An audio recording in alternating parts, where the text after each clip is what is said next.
prominent member of the new wave of Aussie patriots. Why do you think you've seen an increase in support?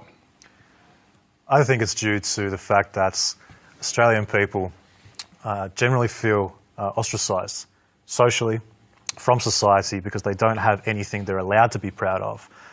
When it comes to national pride, if people are going to be proud of the Southern Cross or their own national flag, they're immediately considered racist or uneducated bogans. People in Australian society are searching for something to believe in. They might find that in religion, but in the case of our movement, they have found it in national pride. Okay, Lydia, you're a Muslim convert. How do you express your national pride? I try and serve my community, and that's the broader Australian community, not just the Muslim community. And I think that by doing service, giving service to others is the best way to display your patriotism or your citizenship. So quite different to Blair's version of patriotism? I think it's really interesting because what Blair has said sounds to me essentially like a very dangerous trajectory towards radicalisation. Right. In all honesty. And you actually work with radicalised young Muslims. So you're saying there's a comparison there? I have contact with people who not only, can I just say not only young Muslims as well, people from the far right. Right. And they're like two sides of the same coin. Really? What's it like to hear that, Blair? Do you agree with that? I think the idea that we live in a society which is harmonious and pacifistic, the idea that this is going to last forever is a fallacy. We are moving into a stage of crisis in the future, and when we reach that stage of crisis... But hang on, she's compared you to radical Muslims. I mean, how do you feel about that? Well, I haven't beheaded anybody, I have not killed anybody, and I do not plan to kill anybody or blow anything up, so I think it's a bit of a long shot. But as I was saying, in the future, I think we're going to move into a stage where you can either be a radical or a victim of a radical. I think that's a really dangerous statement to make. All right, I want to go to Clinton. You voted for One Nation in the recent election. Yep. Why was that? Look, I've got serious concerns with our immigration policy in this country, and I just felt that the two major parties weren't addressing those concerns. We weren't having a debate in Parliament, and I felt that voting for One Nation was the only way that I could get those concerns on the agenda in Parliament. Okay, Lara, I mean, do you feel the same way, that those concerns weren't being heard by other parties? Yeah, I certainly think that's true, but I think I'm probably more interested in Lydia's point that you see that kind of radicalisation both on what we're calling the far right and what you call the Islamic extremism. And I think that... Not my words, but yes. Sorry, and that's what I think is more of a problem than the ideas that go with the extremism. Any set of ideas can be taken to a point that's beyond reasonable and a point that leads to violence and reduces cohesion and creates division, and that's what I think we need to move away from. Okay. Now, we heard there in Blair's story, Andrew, that he used a lot of war metaphors. You've actually been to real war. You served in Afghanistan for the ADF.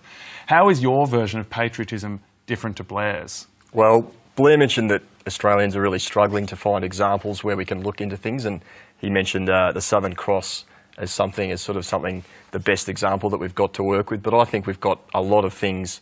We're an innovative nation, we're a supportive nation, so there's a lot of things that we can look to provide a positive role model, as if we want to call ourselves patriots. Are you saying Blair's not a positive role model? No, I don't think Blair's a positive role model at all. I think he looks for the negative in every scenario. I think he's got a history of promoting divisive commentary. From what I understand, Blair pulls himself up as an individual who wants to further Australia's causes and further the public, but he's actually got a history of attacking women, which is pretty sad. I actually don't have a history of attacking women. You went to jail for stalking your ex-girlfriend's partner. Correct. I've been in prison before. I've experienced things in my youth which most people have not.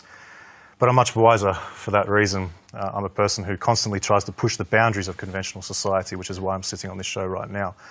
But I've never attacked a woman in my life, in my list of convictions, which are not very long. I've never laid a finger on anybody.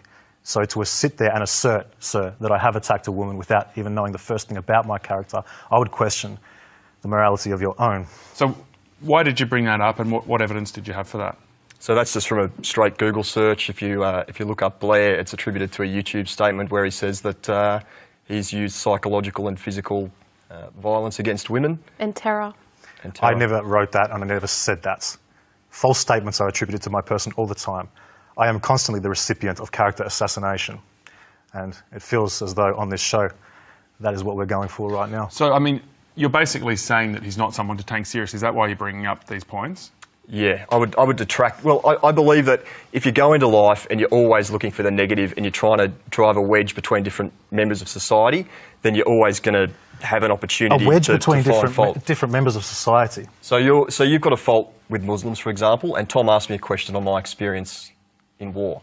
So I went to Afghanistan for 8 months, and Afghanistan is obviously a predominantly Muslim country, and the reception we received as foreign soldiers carrying weapons was overwhelmingly positive. So we would be walking through a field on a hot day on patrol, and we would have a farmer approach us, and we're trudging through his crops, damaging his field, and he'd say, "Hold it up here for a minute, guys," in his own language. We'd have interpreters with us, and he'd come back with some food, and he'd put a meal down on the ground for us, and we'd eat with him.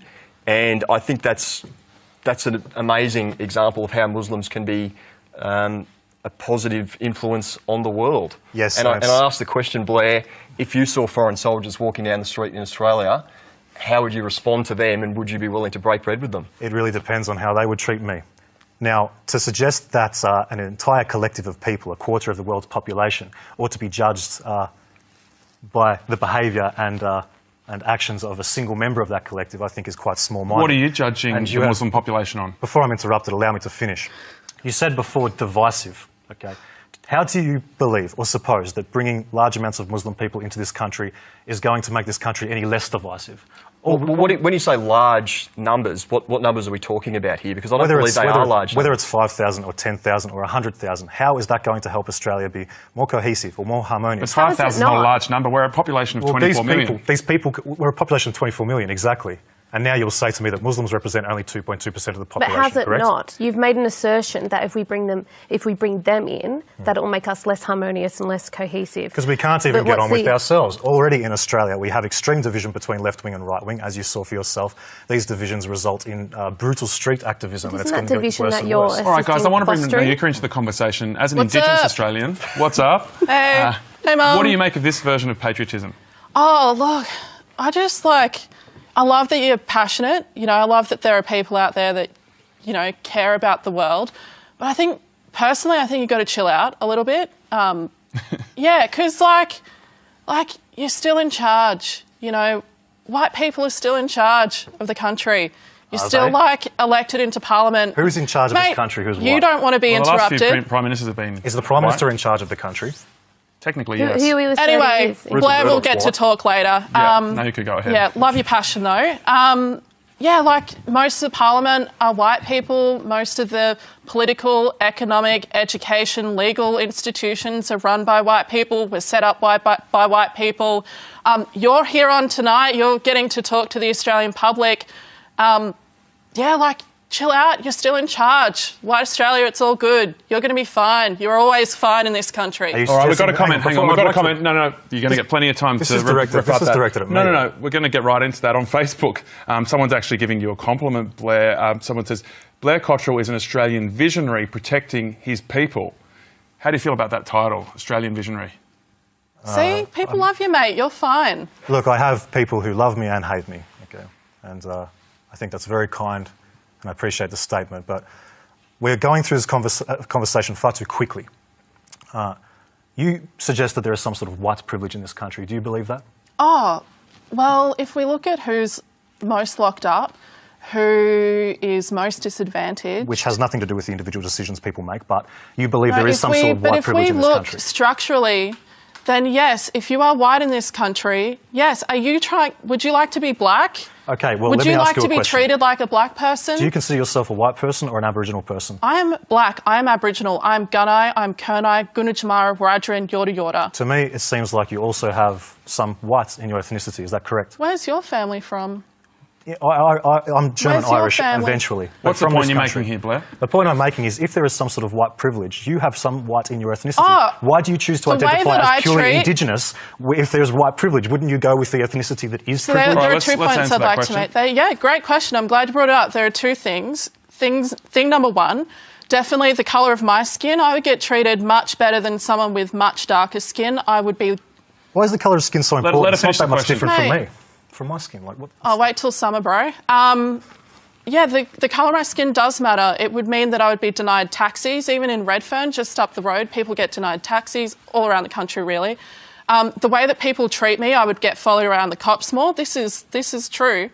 My mum was a police officer, so I can speak with some sort of experience. Is that because there. Aboriginal people commit more crimes, or is that because there's racism in this All right, country? I don't want to get too deep into this Anyway, narrative. but point number That's two. a little bit too deep, isn't it?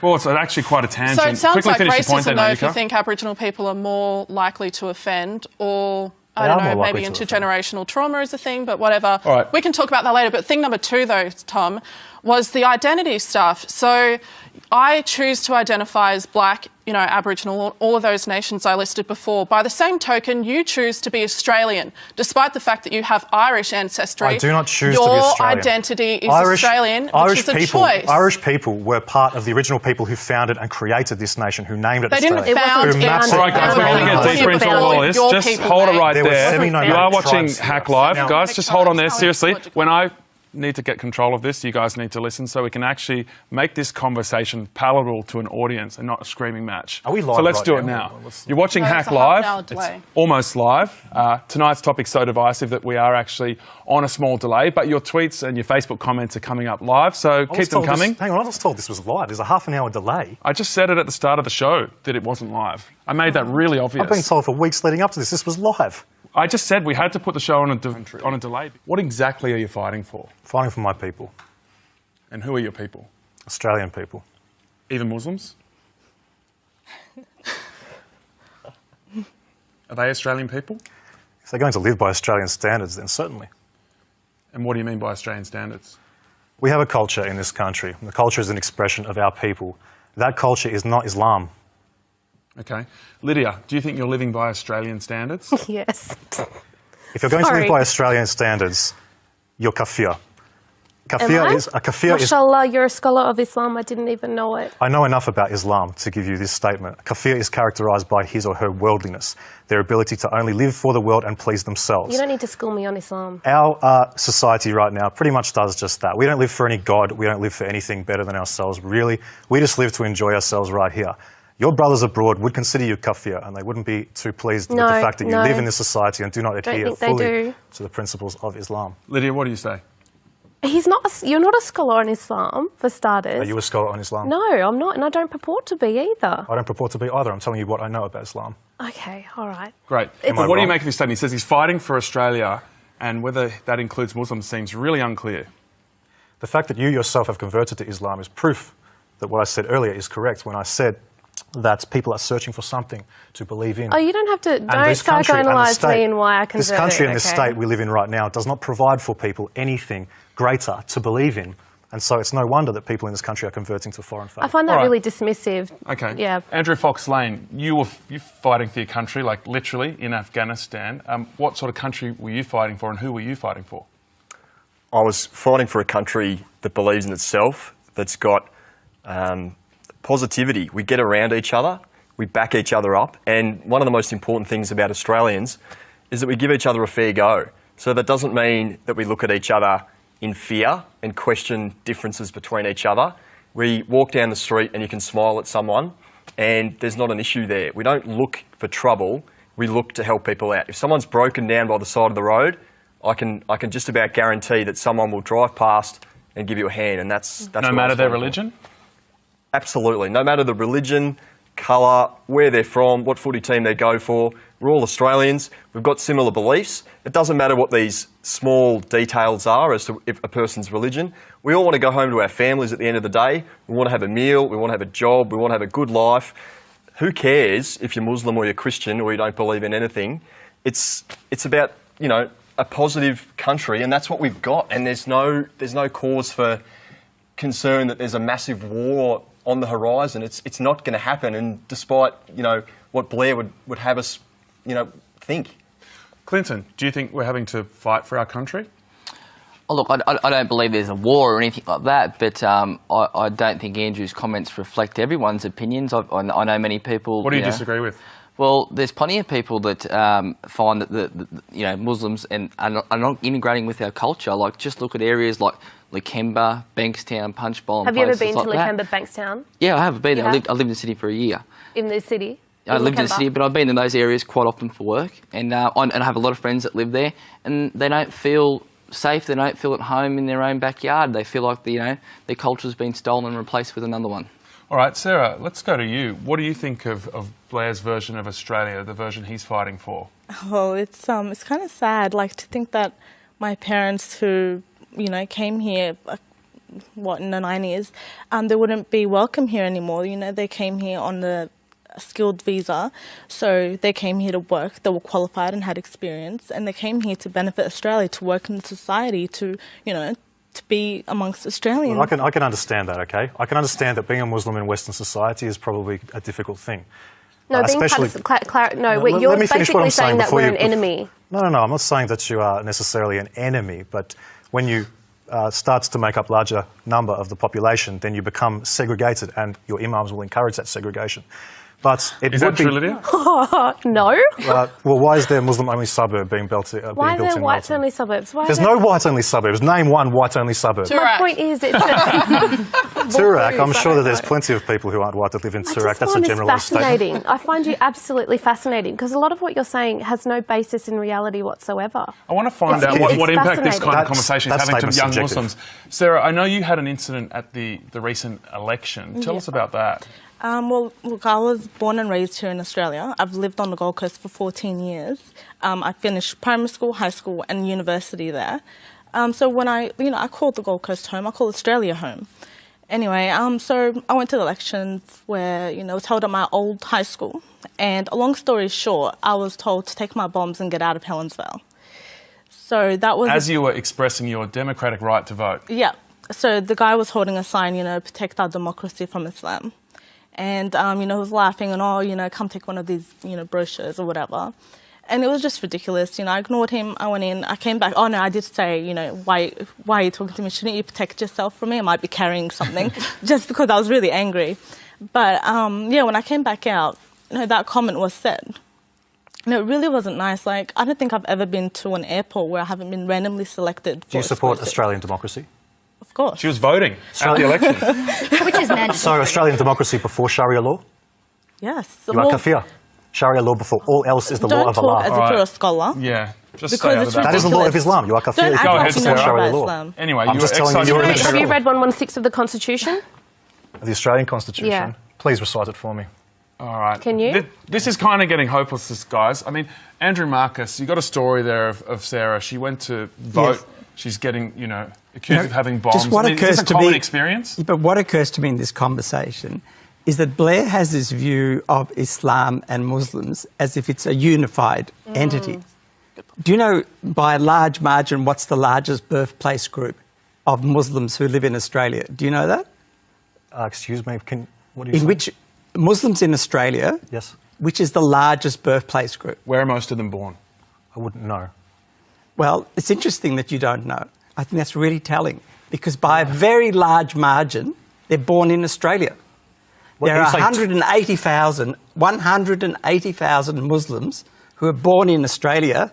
The next largest... How does that make you Australian? If I was born in Japan as a 6'3" man with blue eyes, my current skeletal structure and skin tone, would I be a Japanese person? Do you want me to explain? Yes, I'll explain to you how that makes you Australian. Do you want me to explain how that makes you an Australian? If Australia's not an ethnic group, then what is it? A multicultural party where everybody can get along? Let me just explain to you. An ethnic group, a specific... Hang on a minute. What ethnic group do you think Australians are? A specific ethnic group built this country. Northern Europeans, predominantly British, from which I am descended. They worked and sacrificed themselves for Australia. Okay. And I will not watch this nationality be transformed. Are Northern Europeans? Predominantly, yes. That is our heritage, and that is our national identity. So what about Indigenous Australians? To suggest that your nationality changes when you move to another place is ridiculous. But do you know that you've got an Indigenous Australian right here? An Indigenous Australian is a member of a different ethnicity, but is fundamentally native to the same land. You need to work towards the preservation of your own people, just as we need to work towards the preservation of ours. You're not making it easy for our mob. You are dangerous. Well, segregate yourselves from us if that's how you feel, and rely less on us. You are so dangerous. Well, I want to go back to Andrew Marcus. Andrew Marcus, in your recent study, the Scanlon report, it was a landmark survey, and it was really interesting in the way it looked at multiculturalism. And you found that certain kinds of Australians were not receptive to multiculturalism. What kinds of Australians were they? Could I just, before I answer that, just get Quickly. back, because I think it's really important to understand, like, who built Australia? Muslims helped build Australia. Oh, Are you no, aware they of that? didn't. That's just Afghan subjective. Cameliers. When did Subjective Muslims concept. first come That's to a subjective Australia? concept. How many Muslims? Go ahead, Andrew. 0.3% of the population? Like, in our survey, what is particularly striking is the diversity of the Muslim population. The Muslim population Well, it seeks in to subjugate Australia the world. It's going to be a diverse ideology. numbers more than 500,000. More than 500,000. Now, when we survey attitudes within the Muslim community, what we find is that it is as diverse as the rest of the population.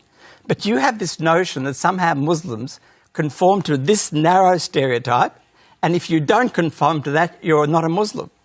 By their religious standards, that is the way they think. However, when But- they're in but small not the money- reality. Why- The as soon as I reality. speak, am I interrupting?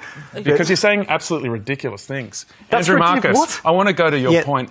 What kind of people are less likely to accept multiculturalism in our society? Less likely, well, elderly people, people who haven't had a broad education. The Middle East is Islamic society. You want to live So would you Except like for the to, would you Christians like and to the kick Jews out, and the would other you like to people kick who out live in the Muslims Middle that East? live here Let's not right forget now, about or just them. stop? I would like to Muslim ask them, would you prefer to live in democracy or Sharia law? If you choose democracy, you can be Australian, but get rid of the headscarf. listen, there's a Get rid of very all the simple nonsense answer and to So be- you don't You believe in don't- freedom oh of my expression God. of religion? Not a religion which is fundamentally hostile to democratic society, no. Whether a woman chooses to wear a burkini or a bikini, it's got absolutely nothing to you. Of course, a woman you don't, who's- you don't get to write a permission All right, I've slip got telling interesting me what I social get to media wear. action. Someone's chimed in on the text line saying, lefties just assume that if you oppose unfettered immigration, you're a racist. At least one nation is willing to discuss these real issues. That's exactly right. Did you text that in? No, I didn't text that in, but that's a fantastic statement, and you know that's the reason Pauline. There's a reason Pauline got voted in. There's a reason 49% of the people in the latest poll that oppose Muslim immigration. There's a reason. How did for that poll make you feel, Sarah? It's horrible. You know, we already don't feel welcome as it is. It's sad and scary to feel like, you know, so many people don't want us here. You know, I'm Australian. Why should I feel like I'm being driven out of my own country? That's not fair. I shouldn't feel scared walking into a room where I'm the only Muslim. And Naika, what do you say to that? What's that, mate? I mean, that she feels scared of being a Muslim, and also this debate we're having about the link between terrorism and Muslim immigration. Where do you stand? There are a lot of, well, not a lot, but there are quite a few Aboriginal Muslims. So what a wonderful Venn diagram it must be to have people like Pauline Hanson back up and running. The way I see it, in terms of black people, and because that's my experience, and I don't pretend to like speak for anyone else but myself, it's not Muslims who invaded my country. It's not Muslims who lock up my people. It's not Muslims who kill our people and killed our people. It's not Muslims who fought against my people in the frontier wars. That was done by white people. So excuse me if I do not feel the same way. if Muslims found this country before white people, do you think Muslims would have afforded you a right because you had some sort of sentimental connection to the land? They would have wiped you out, marched over the Muslims top were of you, trading and with you would have been Aboriginal died. people. Yeah, the Macassans, bro, we've been trading for centuries. Islam dominates wherever it goes. It's not interested in your sentimental connection to the land. You have so much more to lose by Muslim immigration than we do. We Your already people are in a lost a smaller lot, number. and that was from your ancestors. Excuse me. If China found Australia first, would you still be alive? Would any of they your people didn't. still be alive? Mate, English that's all settlers found conjecture. it You're first. just like, what if this English happened? settlers What if have there was magic? English What if there was... We massacred Indigenous people, Blair. And so what? Do we need to be in a state of a... is there any Your proof national of that identity anyway? is Wow. founded Yes, there on myths. Wow. This is what the What do problem we need to is. do? Live in a state It of... is a myth. What do we do? Need to live in a said, state of "So perpetual what?" shame? Hide away in a hole while our confront nationality the is finally truth. transformed? Shame is not good. When Fine. you feel shame, you have Okay. a few options. You can deny, which is the state you're I'm in, not by the way. denying. I'm telling you that can- we need to move forward as a people. You need Right. to protect Absolutely. your people. I also need think to we might protect agree on my that people. point. We oh my God, I think we're connecting, Blair. You might be I feel furiously something. agreeing. Yeah. Your motivation in politics, in my view, from what I can see, Tell me about myself. you are motivated Thesis because of Nayuka Holder. you are motivated by politics, or your primary motivator, I think, is a concern for your own people, concern for your own culture. My motivation is just the same.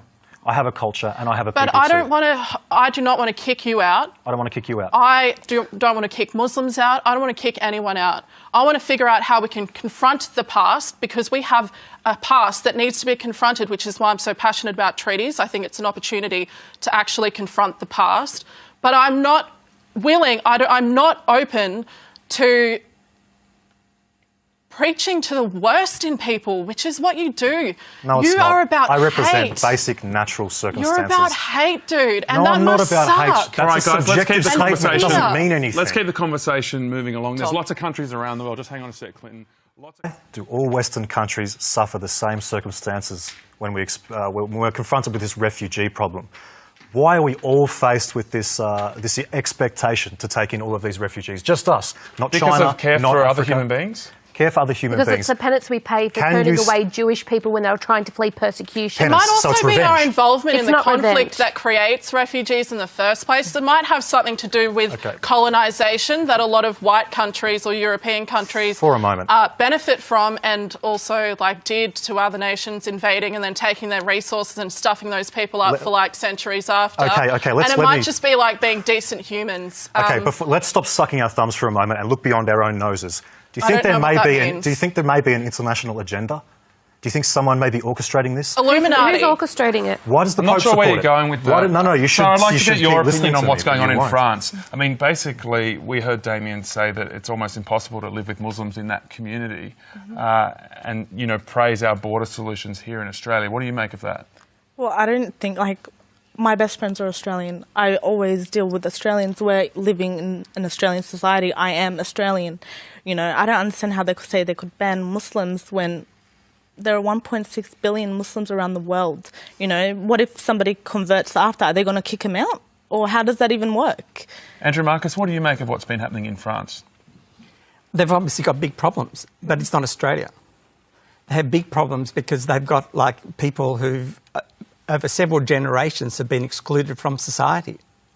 They've got border problems and so on. So I don't think that you can simply equate what's happening in France to what's happening in Australia. In Europe, the sense is that multiculturalism has failed. In Australia, when we ask people, do you think multiculturalism has been good for Australia? On average, 85% of people say it's been good for Australia. So France and Australia are very different environments, very different countries. What would be the alternative to multiculturalism? Well, maybe go back to the notion of assimilation, which I think maybe that you would be happy with, so that if you come to Australia, somehow you would assimilate. Of course, it never happened. It was always a dream. What's the aim of multiculturalism? That we all live together in a harmonious society, Is in it a productive Is society. it a journey or a destination? When are we multicultural enough? When? When's the end? It doesn't end, believe it or not. It doesn't end for until, you, until what? For When you, history ends. There's no more white people left? History ends and doesn't change. Before you asked, where are we at today? Well, I'll tell you where we're at today. We're in the year 2016. The year 2016 is not the year 1900. It's not the year 1945. It's the same year that 49% of people called for an end to Muslim immigration. Based on 1,000. Multiculturalism is supposed to be data. It's still 2006. because she's a member of evil, villainous people who have committed all these horrible atrocities, and she doesn't want to be associated with that, of course. But let's consider things from her point of view. I know you're not allowed to have tattoos in Islam, but if you had an Islamic tattoo and you felt so pressured by surrounding society that you had to cover it up, how would you feel? Sorry, can you say that again? Sorry? If I had a tattoo... I know you're not allowed to have tattoos for standards of it Islam. doesn't mean Muslims don't have them, but But anyway. if you had an Islamic tattoo of your moon and star, whatever it is, and you felt so pressured by surrounding society to cover it up because of accusations or prejudice, how would you feel? My body's my body, and I don't really feel pressured.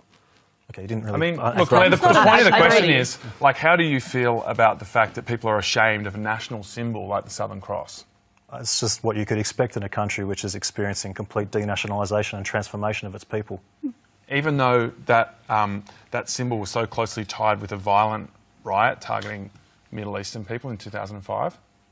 I really can't comment on that. I didn't see it, and I don't know really anything about it other than what I saw in mainstream media, and that's not much to go by. Nayuka, what do you make of the Southern Cross? Do you think it will be forever tainted, or do you think it can be something we can be proud of? I hope it's not forever tainted. There are dreaming stories about the Southern Cross, and it's not unique to Australia. It's the Southern Hemisphere, right? Is that... I'm not a scientist, whatever. Mathematician, whatever. So it's not unique to this country. It is interesting that we've taken it up as a national symbol. I find that interesting, and I don't know how that's come about. It's not even purely just on our flag either. So we've really, like, this thing that we think is uniquely Australian isn't even unique, which is a bit of a lull. But anyway. Kind of like Australia, isn't it? What's that? Kind of like Australia, isn't it? I didn't say that. But, yeah, so, yeah, I find it, I hope, you know, there are stories that go back long before, before invasion. So I hope that it hasn't lost meaning for those people or for different mobs. Sarah, do you think it's a symbol, you know, the Southern Cross and the flag for that matter, it's a symbol that only belongs to white Australia, or do you feel like it's inclusive? No, of course it's for every Australian. You know, like, I have an Australia jumper that I wear, you know, wherever I go. It doesn't matter. It's not just for Australia. The Australian flag is like, no, sorry, it's for all Australians, not just non-Muslim Australians. Like, I feel like you forget that Islam isn't a nationality. Anyone could be Muslim. Like how there are so many Australians, even white Australians, who are Muslim. Are you addressing me now? What? Are you addressing me? Yeah. Islam is exclusive. Anyone outside of Islam is regarded as kafir or infidel until they are converted either by fear, force or terror. But wait. I can be Australian and Muslim.